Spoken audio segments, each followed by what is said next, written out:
طالبان امریکا ته د ازبکستان لخوا موږ ته د الوتکو سپارلو کې خنډ مه جوړیږئ، را تسلیم کړئ. سلام، وخت مو بخیر. د طالبانو دفاع وزارت په یوه اعلامیه کې د ازبکستان لخوا امریکا ته د هلیکاپټرو سپارلو سره مخالفت کړی دی. په اعلامیه کې ویل شوي موږ په دې اړه ډیر اندېښمن یو. باید دغه هلیکاپټرې افغانستان ته وسپارل شي. دا هلیکاپټرې چې په هر دلیل امریکا ته لیږدول کیږي موږ ته د منلو وړ نه دي.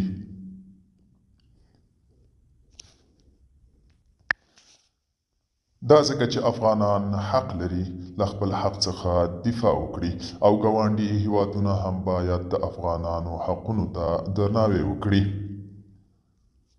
وړاندې زیاته شوي موږ له امریکا څخه هم غواړو چې افغانستان ته بیرته د دغو الوتکو د ګرځولو پر وړاندې خنډ نشي او دا الوتکې افغانستان ته تسلیم کړي.